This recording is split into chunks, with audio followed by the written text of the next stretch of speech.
तो फिल्म की शुरुआत होती है जेवियर को दिखाते हुए। जेवियर के पास लग्जरी घर है, गाड़ी है, जिससे बज़ाहिर तो वो बहुत अमीर दिखता है, लेकिन काफी अरसे से उसके पास कोई जॉब नहीं। इसी वजह से उसके घर के हालात बहुत ज्यादा खराब हैं। जेवियर ने बहुत सारे जॉब्स इंटरव्यू दिए, लेकिन किसी एक में भी सिलेक्ट ना हो पाया। और एक शाम उदास जब वो घर लौटा तो उसकी वाइफ ने उसे मशवरा दिया कि तुम अपना ये लग्जरी घर और गाड़ी सेल कर दो। ना चाहते हुए भी जेवियर को ये बात माननी पड़ती है। उसने अपनी हाउस हेल्पर को भी निकाल दिया था और अपनी जॉब जाने की वजह से वो बहुत ज्यादा उदास थी। उसे जेवियर के ऊपर डुप्लीकेट चाबियां फेंकी और यहाँ से चली गई। जेवियर अब एक छोटी अपार्टमेंट में शिफ्ट हो चुका था। उसने एक शॉर्ट कोर्स भी ज्वाइन कर लिया ताकि उसकी प्रोफाइल बेहतर हो सके और जॉब के मौके उसे ज्यादा मिल सके। साथ ही साथ वो इंटरव्यूज भी देता रहा। काफी सारों में तो नाकामी मिले, लेकिन फाइनली फिर उसे एक जॉब मिल भी गई। वो बहुत ज्यादा खुश था, लेकिन जब तक उसे ये पता नहीं चला कि उसे पहले 6 महीने इस कंपनी में अनपेड इंटर्नशिप करनी होगी। समझने कि फ्री में काम करना होगा एक्सपीरियंस के लिए। जेवियर इस टाइम बहुत ज्यादा उदास हो चुका था। वो इस जॉब से भी इनकार करके चला आता है। जाते हुए उसे अपनी कार में से वो चाबी मिलती है जो उसकी हेल्पर उसके मुंह पर फेंक कर गई थी। उसने वो कीज उठाई और अपने पुराने घर की तरफ मुड़ गया। काफी देर वो बाहर खड़ा रहा और जब उसने देखा कि घर में रहने वाले नए लोग यहाँ से जा चुके हैं तो वो सबसे छुपते हुए उसी घर में घुस गया। जेवियर इस घर में नए ऑनर की पिक्चर देखता है। इस घर से दिखने वाला प्यारा व्यू देखता है जो उसकी हमेशा से याद था और काफी देर यहाँ स्पेंड करता है, जिससे उसे काफी बेहतर फील होने लगा। और फिर वो घर चला गया। अगले दिन दोबारा वो आया। आज तो वो इस घर की तलाशी भी लेने लगा था। उसे घर में बहुत सारे डॉक्यूमेंट्स और एक रेड कलर का टोकन मिला। ये टोकन एक रिहैब सेंटर का था। वहाँ कौन और क्यों जाता था, जेवियर ये जानने के लिए उनका कंप्यूटर ऑन कर लेता है। उनके कंप्यूटर से जेवियर को उनके बारे में बहुत सारी इंफॉर्मेशन मिलती है, जैसा कि 1 साल पहले इस फैमिली का एक्सीडेंट हुआ था क्योंकि इस घर का ओनर ड्रंक था। इसीलिए 1 साल के लिए उसका ड्राइविंग लाइसेंस भी कैंसिल कर दिया गया था। यहाँ पर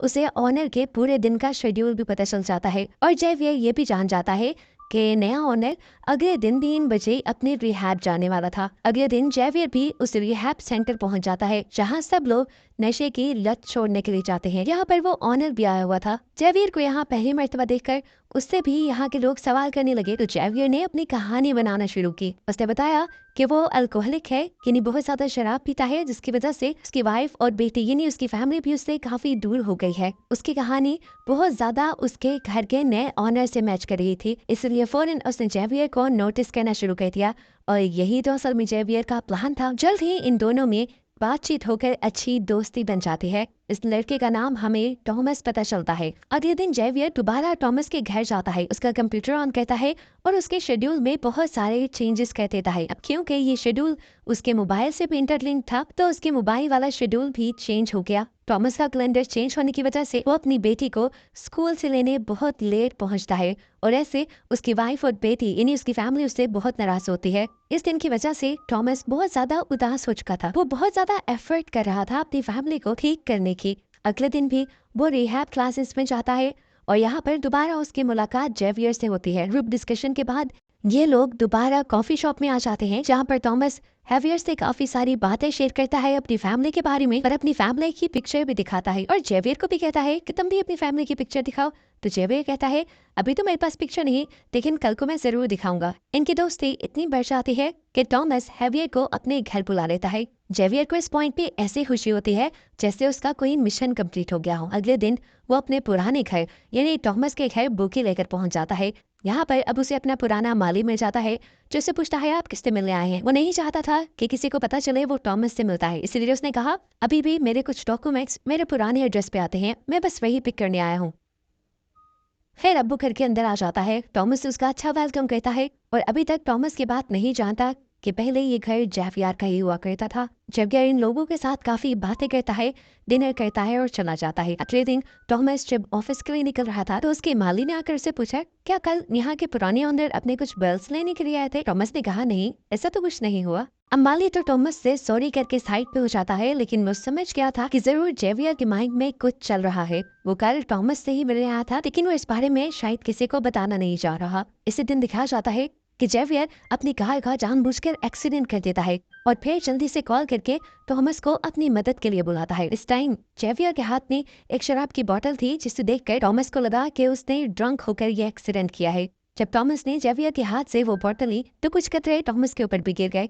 टॉमस उसे समझाने लगा, रिहैब ज्वाइन करने के बावजूद भी तुम अगर ये काम करते हो तो बिल्कुल अच्छा नहीं, ऐसे तुम्हारी लत नहीं जाएगी। देखो मैं तुम्हें समझाता हूँ, मुझे पीनट से एलर्जी है, अगर मैं एक भी दाना खा लूँ तो मर जाऊंगा। तुम भी ड्रिंक करने को ऐसा ही समझो, अगर तुमने ड्रिंक किया तो तुम मर जाओगे। जैवियर उससे कहता है, मैं ड्रिंक करना नहीं चाहता था, लेकिन कल जब मैं तुम्हारे घर आया तो मैंने देखा तुम अपनी जिंदगी कितने अच्छे से मेंटेन करते हो, तुम्हारी फैमिली है, तुम एक कंपनी के वाइस प्रेसिडेंट भी हो, लेकिन मैं न मेरे पास जॉब है और ना ही मेरी फैमिली मेरे सपोर्ट में है। मैं अपने दुख को काबू नहीं कर सका, इसलिए मैंने ड्रिंक की। थॉमस कहता है, ऐसा कुछ नहीं जैसा तुम्हें नजर आ रहा है, मैंने भी सब चीजों को बैलेंस करने में बहुत मेहनत की है, और वो कंपनी जहाँ मैं वाइस प्रेसिडेंट हूँ वो असल में मेरी नहीं है, मेरे फादर इन लॉ की है। जेवियर उसकी सारी बात सुनकर उससे कहता है, अच्छा मुझे कुछ देर के लिए तुम्हारा फोन चाहिए, मेरा फोन डेड है और मुझे कार टो करने के लिए किसी को बुलाना है यहाँ। टॉमस उसे फोन दे देता है, लेकिन कॉल करने से पहले वो अपने आप को एक मेल भी करता है। उसने ऐसा क्यों किया ये आगे रिवील होगा। इसी सब में उसने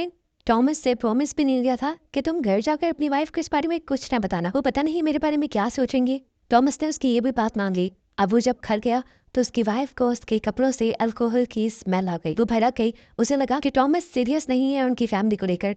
वो दोबारा अपनी उन्हीं हरकतों पर उतर आया है जिसकी वजह से उसकी फैमिली एक बहुत बड़े मसले में आ चुकी थी पहले भी। और यहाँ पर टॉमस को अपनी वाइफ को बताना पड़ता है कि ड्रिंक मैंने नहीं किया था बल्कि जेवियर ने किया था, मैंने बस उसकी मदद की। सिंकट होकर हमें जेवियर को दिखाया जाता है जिसे उस टाइम उसकी माली की कॉल आती है और वो कहता है, मैं ये बात जान गया हूँ कि तुम अपने घर टॉमस से मिलने आए थे, कोई बिल्स लेने नहीं। अगर तुम चाहते हो कि ये बात मैं छुपा कर रखूं तो कल आकर मुझसे मिल लेना। मजबूरन जेवियर को उससे मिलना पड़ा।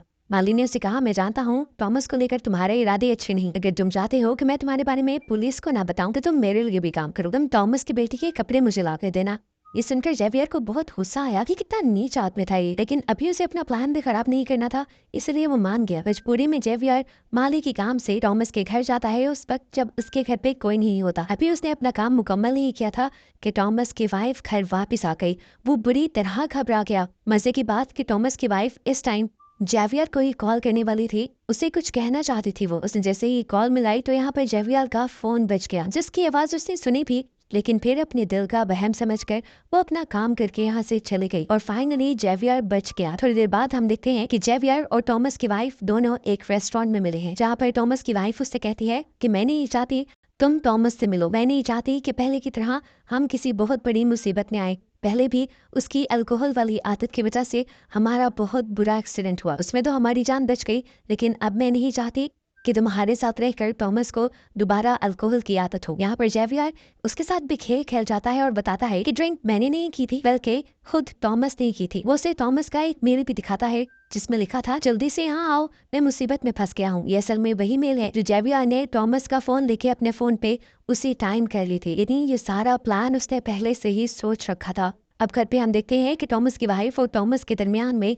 बहुत बुरी लड़ाई हो जाती है इस मिसअंडरस्टैंडिंग की वजह से। जेवियर के घर पे उसे एक पार्सल रिसीव होता है जिसमें हम देखते हैं कि पेपर स्प्रे और पीनट स्प्रे था। वो बड़ी ही चालाकी से पीनट स्प्रे को पेपर स्प्रे के अंदर इंजेक्ट कर देता है और बाकी बचे हुए सामान को फेंक देता है। जेवियर जिस टाइम में सब कुछ कर रहा था वो ये नहीं जानता था कि उसकी वाइफ उस पर नजर रखे हुए है।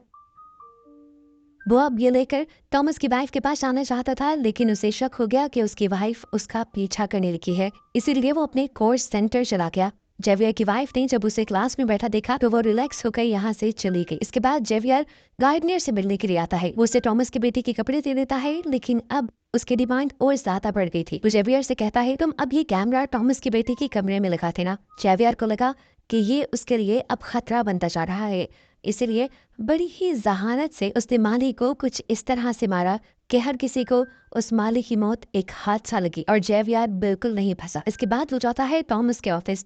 वो टॉमस से मिलना चाह रहा था, लेकिन टॉमस को तो बहुत ज्यादा गुस्सा था क्योंकि पिछले ही दिन टॉमस की वाइफ से जेवियर ने झूठ जो बोल दिया था, जिसकी वजह से उन दोनों के दरमियान में मिसअंडरस्टैंडिंग भी हो गई थी। इसी गुस्से में टॉमस जेवियर को इतना मारता है कि उसके मुंह और नाक से खून निकलने लग जाता है। ऐसी ही हालत में जेवियर बैंडेज कराने नहीं जाता बल्कि जाता है टॉमस की वाइफ के पास और उसे कहता है, देखो तुम्हारे हस्बैंड ने मेरा क्या हाल किया। एक और झूठ बोलता है कि टॉमस ने हम दोनों को रेस्टोरेंट में बैठे हुए देख लिया था और अब उसे लग रहा है कि हम दोनों का अफेयर चल रहा है। वो टॉमस की वाइफ से कहता है, मुझे लगता है कि टॉमस की अल्कोहल वाली आदत अब और ज्यादा बढ़ती जा रही है। नशे और गुस्से में कहीं वो आपको नुकसान ना पहुंचा दे, इसलिए मेरे पास ये पेपर स्प्रे है, इसे आप रख लें। ये वही पेपर स्प्रे था जिसके अंदर वो पीनट सोल्यूशन डाल चुका था। ये देने के बाद वो अपने घर आ जाता है और अपनी वाइफ से कहता है, मुझे कुछ अर्जेंट काम आ गया है, मैं कुछ दिन के लिए शहर से बाहर जा रहा हूँ। हालांकि उसकी वाइफ उससे पूछते रह गई कि कहाँ जा रही है वो, लेकिन वो जल्दी से चला गया। इसके बाद उसने टॉमस की वाइफ को कॉल की और बोला, मैं जानता हूँ कि आपकी बेटी और आप जिमनास्ट के बहुत बड़े फैन हैं। मैं एक मशहूर जिमनास्ट थे, आप लोगों को मिलवा सकता हूँ। ये सुनकर तो टॉमस की वाइफ बहुत ज्यादा खुश हो गई और टॉमस के साथ चलने के लिए तैयार हो गई। ये लोग जिमनास्ट के साथ एक पिक्चर पे क्लिक करते हैं, इस तरह जिस तरह ये एक फैमिली हो, और जेवियर जानबूझकर ये पिक्चर टॉमस को सेंड कर देता है। इस पिक्चर को देखकर वो टूट गया। दुख ने उसे कहीं का ना छोड़ा और कई महीनों के बाद आज उसने दोबारा ड्रिंक कर ली। बस यही तो जेवियर चाहता था। वो उसकी वाइफ को यकीन दिलवाना चाहता था कि वो अब भी ड्रिंक करता है, और ये सब करके उसने टॉमस को मजबूर किया कि वो ड्रिंक करे। और ऐसे उसकी वाइफ को यकीन हो गया कि उसके हस्बैंड ने कभी ड्रिंक करना छोड़ा ही नहीं, बल्कि बहुत उसे बेवकूफ बना रहा था। इससे पहले कि टॉमस की वाइफ कुछ रिएक्ट करती, टॉमस ही गुस्सा करने लग गया क्योंकि उसने इन दोनों को जेवियर के साथ आते देख लिया था। वो तो अपनी वाइफ को पीटने पे उतर आया। टॉमस की वाइफ को अपने आप को बचाने का और कोई रास्ता नहीं मिला। उसे याद आया जेवियर का दिया हुआ वो पेपर स्प्रे, जिसे उसने आगे बढ़कर दराज से निकाल लिया और जल्दी से टॉमस के ऊपर स्प्रे कर दिया। अब क्योंकि इसके अंदर पिनट सोल्यूशन था तो फौरन टॉमस को एलर्जी हो गई और उसका सांस उखड़ने लगा। टॉमस की वाइफ को लगता है कि वो मर गया। घबराहट में वो जेवियर को कॉल करती है और जल्दी से उसे अपने घर बुलाती है। जेवियर पहले उसे काम डाउन करता है और उसे एक कमरे में भेज देता है। फिर वो टॉमस के पास आता है तो देखता है कि टॉमस अभी जिंदा था लेकिन तड़प रहा था। लेकिन जेवियर नहीं चाहता था कि टॉमस जिंदा रहे, इसीलिए वो उसके मुंह पे अपने हाथ रख के उसे मार देता है।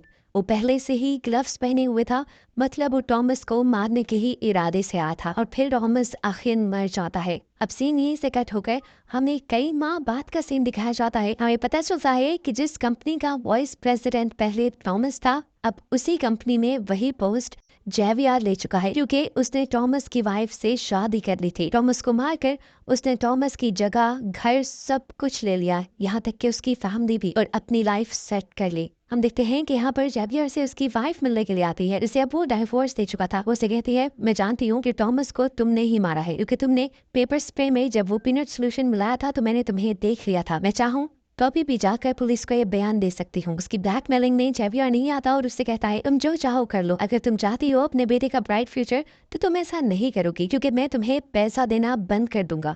और अगर इस सब के बावजूद तुम अपना शौक पूरा करना चाहो तो कर लो। अब मुझे कोई डर नहीं, मेरे पास बहुत पैसा है।